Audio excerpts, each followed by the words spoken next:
नमस्कार, आप देख रहे हैं पंजाब केसरी टीवी और मैं हूं आपके साथ दिशांत कुमार। संपूर्ण हिमाचल में सबसे पहले नजर डालते हैं अब तक की हेडलाइंस पर। लश्कर-ए-तैयबा ने शिमला समेत 8 रेलवे स्टेशन उड़ाने की दी धमकी। कांग्रेस ने धमकी को गंभीरता से लेने की उठाई मांग। केंद्र सरकार से की मामले में जांच करने की मांग।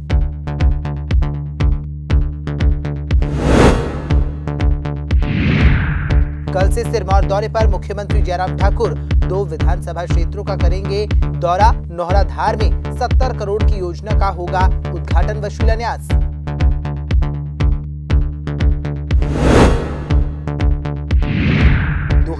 के विधानसभा चुनाव में जुटी कांग्रेस। 14 नवंबर से कांग्रेस शुरू करेगी जन जागरण अभियान। महंगाई बेरोजगारी के खिलाफ सभी विधानसभा में होगी पदयात्रा। भारतवर्ष के 733 जिलों में नेशनल अचीवमेंट सर्वे के तहत हुआ परीक्षा का आयोजन। तीसरी, 5वीं, 8वीं और 10वीं के विद्यार्थियों ने दी परीक्षा। छात्रों का शैक्षणिक स्तर जानने के लिए हुआ परीक्षा का आयोजन। अब खबरें विस्तार से। लश्कर-ए-तैयबा आतंकी संगठन द्वारा शिमला के रेलवे स्टेशन और मंदिरों को उड़ाने की धमकी दी गई है, जिसके बाद से ही हालांकि प्रदेश सरकार द्वारा कोई अलर्ट या सुरक्षा व्यवस्था के पुख्ता इंतजामात के निर्देश जारी नहीं किए गए हैं। वहीं कांग्रेस ने इस दौरान प्रदेश सरकार से इसे गंभीरता से लेने की नसीहत दी है। वहीं इस दौरान प्रदेश कांग्रेस के अध्यक्ष कुलदीप राठौर ने प्रदेश सरकार पर तंज भी कसा है। से दिया जाना चाहिए। पहले भी कहा गया कि हिमाचल में 15 अगस्त को मनाने नहीं दिया जाएगा, 15 अगस्त मनाया जाए। और इस तरह के जो शरारती तत्व वो अक्सर इस तरह की के पत्र लिखते हैं। लेकिन हमने कहा था, पिछली बार भी कहा था कि जांच होनी चाहिए कि कौन लोग पीछे थे, क्योंकि केंद्र सरकार अगर धमकी दी है तो बहुत गंभीर मामला है। और केंद्र सरकार के पास तो सारी इंटेलिजेंस एजेंसी है, लेकिन वो अभी तक पता नहीं लगा कि उसके पीछे कौन लोग थे। और अभी भी जांच होनी चाहिए। हमें वहां तक तो जाना चाहिए कि कौन लोग हैं जो बराबर धमकी देकर जो है प्रदेश में एक असुरक्षा का वातावरण पैदा करें और माहौल को खराब करने की कोशिश करें। उसे गंभीरता से दिया जाना चाहिए। पहले भी कहा गया कि हिमाचल में 15 अगस्त को मनाने नहीं दिया जाएगा, 15 अगस्त मनाया जाए। और इस तरह के जो शरारती तत्व वो अक्सर इस तरह की के पत्र लिखते हैं। लेकिन हमने कहा था, पिछली बार भी कहा था कि जांच होनी चाहिए कि कौन लोग पीछे थे, क्योंकि केंद्र सरकार अगर धमकी दी है तो बहुत गंभीर मामला है। और केंद्र सरकार के पास तो सारी इंटेलिजेंस एजेंसी है, लेकिन वो अभी तक पता नहीं लगा कि उसके पीछे कौन लोग थे। और अभी भी जांच होनी चाहिए। हमें वहां तक तो जाना चाहिए कि कौन लोग हैं जो बराबर धमकी देकर जो है प्रदेश में एक असुरक्षा का वातावरण पैदा करें और माहौल को खराब करने की कोशिश करें। उसे गंभीरता से दिया जाना चाहिए। पहले भी कहा गया कि हिमाचल में 15 अगस्त को मनाने नहीं दिया जाएगा, 15 अगस्त मनाया जाए। और इस तरह के जो शरारती तत्व वो अक्सर इस तरह की के पत्र लिखते हैं। लेकिन हमने कहा था, पिछली बार भी कहा था कि जांच होनी चाहिए कि कौन लोग पीछे थे, क्योंकि केंद्र सरकार अगर धमकी दी है तो बहुत गंभीर मामला है। और केंद्र सरकार के पास तो सारी इंटेलिजेंस एजेंसी है, लेकिन वो अभी तक पता नहीं लगा कि उसके पीछे कौन लोग थे। और अभी भी जांच होनी चाहिए। हमें वहां तक तो जाना चाहिए कि कौन लोग हैं जो बराबर धमकी देकर जो है प्रदेश में एक असुरक्षा का वातावरण पैदा करें और माहौल को खराब करने की कोशिश करें।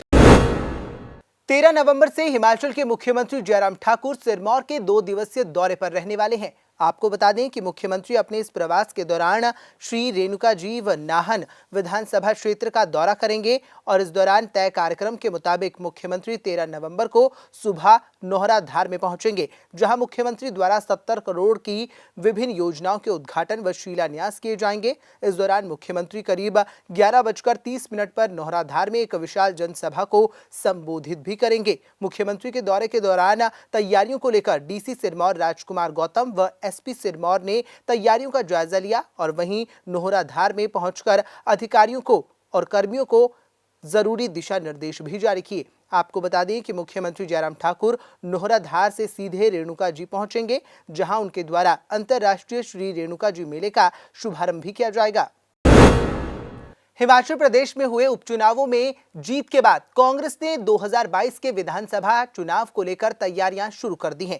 आपको बता दें कि इस दौरान कांग्रेस ने प्रदेश में महंगाई बेरोजगारी के खिलाफ पदयात्रा निकालने का फैसला लिया है, जिसके चलते राष्ट्रीय कांग्रेस कमेटी के आह्वान पर प्रदेश कांग्रेस 14 नवंबर से 29 नवंबर तक जन जागरण अभियान शुरू करने जा रही है। इसके तहत कांग्रेस हर विधानसभा क्षेत्र में पदयात्रा करेगी और लोगों को केंद्र सरकार की जन विरोधी नीतियों के खिलाफ लोगों को जागरूक करेगी। हमारा जो है जन जागरण कार्यक्रम चल रहा है, ये राष्ट्रीय स्तर का कार्यक्रम है। इस कार्यक्रम के अंतर्गत हमारे जो पार्टी के विधायक हैं, पूर्व विधायक हैं, वो अपने अपने चुनाव क्षेत्र में 5 से 10 किलोमीटर की पद यात्रा करेंगे और लोगों से जाके मिलेंगे, बात करेंगे और देश की जो ज्वलंत समस्याएं, महंगाई, बेरोजगारी, उनके बारे में, इन समस्याओं से लोगों को अवगत कराएंगे और भारतीय जनता पार्टी का जो दुष्प्रचार है उससे भी लोगों को जो है जानकारी देंगे। मैंने स्वयं भी निर्णय लिया है कि मैं हिमाचल प्रदेश में वो जिले, कुछ पूरे जिलों में जहां कांग्रेस पार्टी कमजोर है, जिन चुनाव क्षेत्रों में हम जो है काफ़ी समय से चुनाव नहीं जीत रहे हैं, मैं उन चुनाव क्षेत्रों में 14 तारीख से शुरू कर रहा हूं, खुद जाकर पदयात्रा करूंगा ताकि संगठन की कमियों की भी पहचान की जा सके और संगठन को और ज़्यादा मजबूत बनाया जा सके। क्योंकि मेरा ये लक्ष्य है कि जहां हम काफ़ी अरसे से चुनाव नहीं जीत रहे हैं वहां हम संगठन को और मजबूत करें और 2022 में जो है इन सब चुनाव क्षेत्रों में कांग्रेस पार्टी की विजय हो। इसके लिए मैं पूरे प्रदेश में स्वयं जो है कोई 120 के करीब किलोमीटर के करीब पदयात्रा बनती है, वो मैं जाके स्वयं करने वाला हूँ। विद्यार्थियों का शैक्षणिक स्तर जांचने के लिए आज देश भर में नेशनल अचीवमेंट सर्वे के तहत परीक्षा का आयोजन किया गया। इसी कड़ी में आपको बता दें कि हमीरपुर जिला में भी शुक्रवार को परीक्षा का आयोजन किया गया। इस परीक्षा में तीसरी, 5वीं और 8वीं के साथ 10वीं के विद्यार्थियों ने हिस्सा लिया। परीक्षा में विद्यार्थियों से हिंदी, गणित, अंग्रेजी, विज्ञान, सामाजिक विज्ञान आदि विषयों पर प्रश्न हल करने के लिए दिए गए। परीक्षा सुबह 10:30 बजे से लेकर 12 बजे तक आयोजित की गई। इस दौरान सभी सरकारी, निजी और सीबीएसई से मान्यता प्राप्त स्कूलों में परीक्षा ली गई। वहीं परीक्षा केंद्रों में इस दौरान कोविड प्रोटोकॉल का भी पूरी तरह से ध्यान रखा गया। गौरतलब है कि शिक्षा के जगत में देश का सबसे बड़ा नेशनल अचीवमेंट सर्वे पूरे भारतवर्ष के 733 जिलों में विद्यार्थियों का शैक्षणिक स्तर जांचने के लिए परीक्षा का आयोजन किया गया था। राष्ट्रीय स्तर पर नेशनल अचीवमेंट सर्वे का भारत सरकार द्वारा, सीबीएसई द्वारा ये एक टेस्ट करवाया जा रहा है, जिसमें पूरे भारत के बच्चों की रैंडम सैम्पलिंग की जाएगी। 5 विषयों पे ये फोकस है। लैंग्वेजेस है हिंदी, इंग्लिश, मैथ, साइंस, इन पे ये फोकस किया हुआ है और ये दुनिया का सबसे बड़ा एकेडमिक सर्वे है।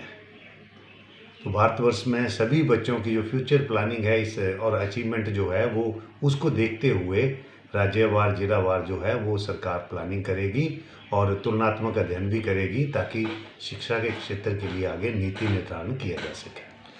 इसमें हमारे स्कूल में 8वीं और 10वीं के 30 बच्चों का सैंपल लिया गया है, परंतु राष्ट्रीय स्तर पर इसमें तीसरी, 5वीं, 8वीं और 10वीं 4 क्लासों के बच्चों की सैंपलिंग की जा रही है और हमारे स्कूल में केवल 2 क्लासें ही 8वीं और 10वीं को चुना गया है और 30 बच्चों का टेस्ट जो है वो शुरू हो चुका है।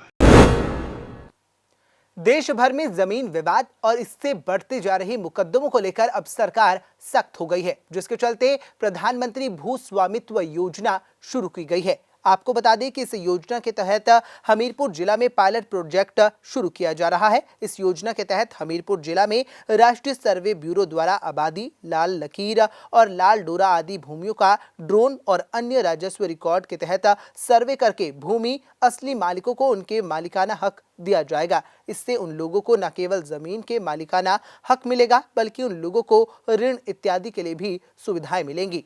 एक भारत सरकार की योजना है जो कंट्री के कई स्टेट्स में शुरू की गई है और हिमाचल प्रदेश में हमीरपुर ज़िले को पायलट डिस्ट्रिक्ट के तौर पे जो है इसको चयनित किया गया है और यहाँ पे एक स्वामित्व स्कीम की जो है कार्रवाई है वो शुरू की जानी है और इसी के तहत हमने सबसे पहली एक कार्यशाला जो है आज यहाँ हमीरपुर में आयोजित की है, जिसमें हमारे PRIs, हमारे BDOs, हमारे रेवेन्यू ऑफिसर्स, इन सबको जो है इस बारे में जागरूकता, इसके बारे में प्रिलिमिनरी इन्फॉर्मेशन और इनको गाइडेंस जो है वो देने के लिए कार्यशाला ऑर्गेनाइज की गई है।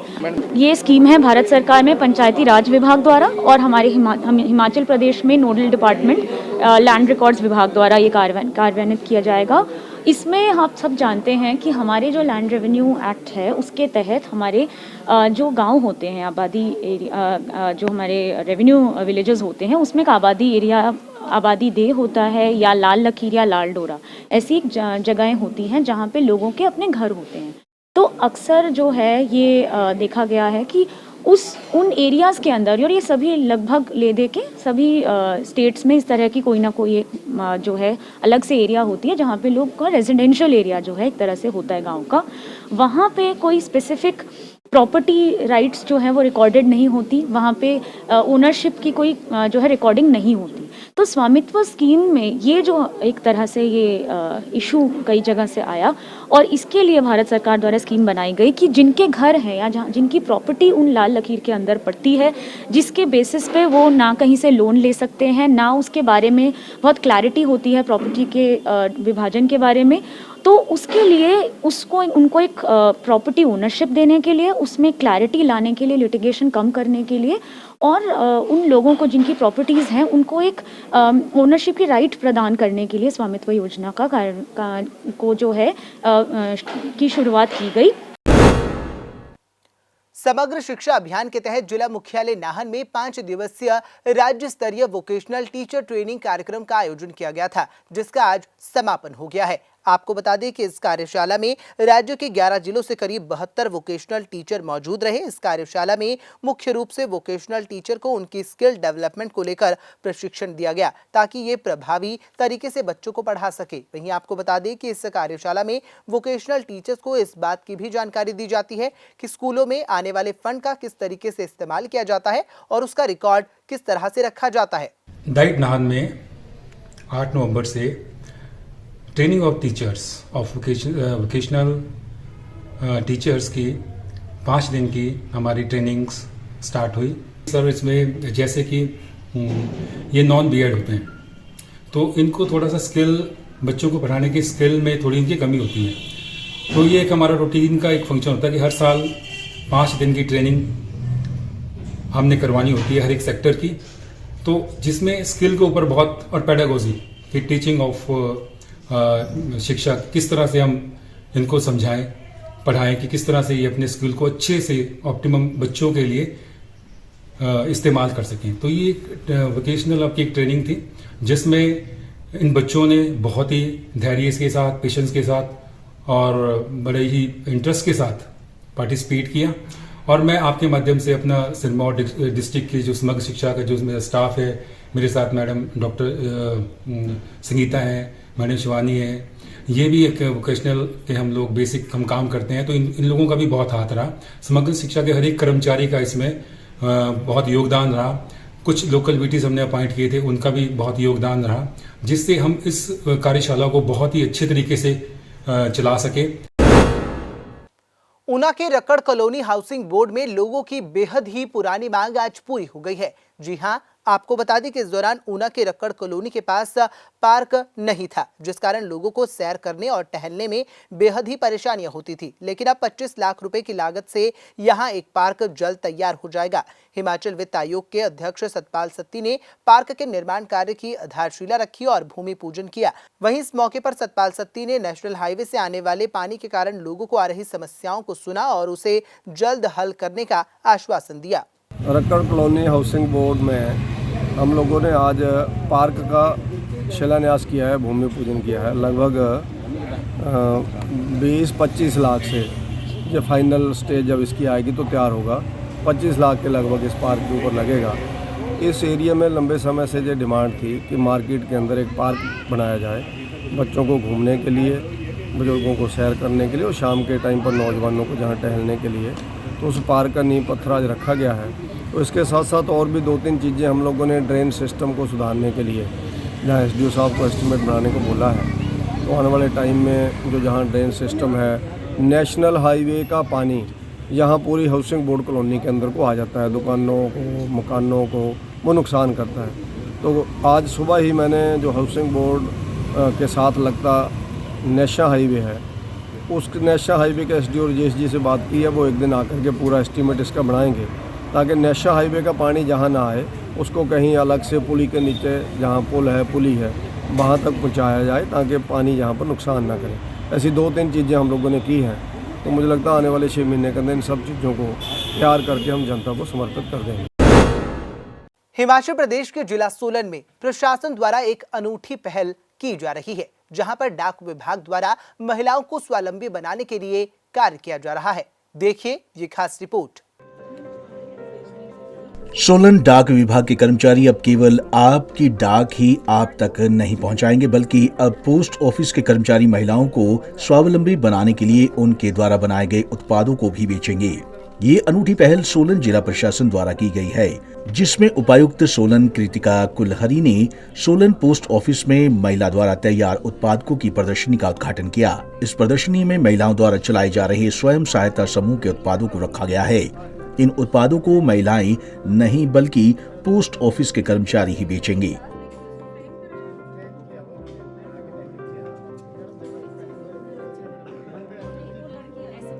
आज हमने यहाँ महिला शक्ति केंद्र का उद्घाटन किया है, जो कि हमारा PRNRD विभाग जो है उनके अंडर जो SHG ग्रुप्स आते हैं NRLM के अंडर, उन लोगों का पोस्ट ऑफिस के साथ यहाँ पे कोलैबोरेशन है, जिसमें उनके प्रोडक्ट्स यहाँ पे डिस्प्ले किए जाएंगे और उनकी सेल करने में यहाँ से और उनको आगे एक अपनी कला का प्रदर्शन करने में भी यहाँ से हेल्प मिलेगी।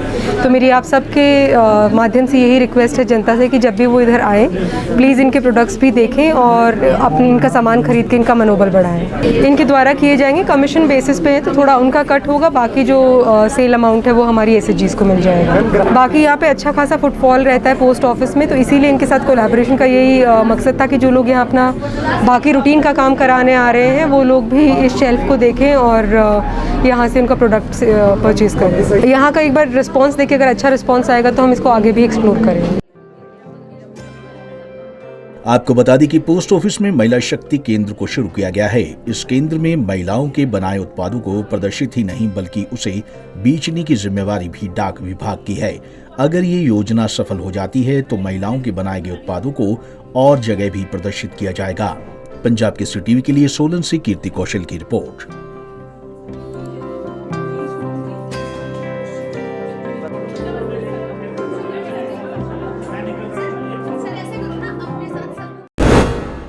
संपूर्ण हिमाचल में फिलहाल इतना ही। मुझे दीजिए इजाजत और देखते रहिए पंजाब केसरी टीवी। नमस्कार।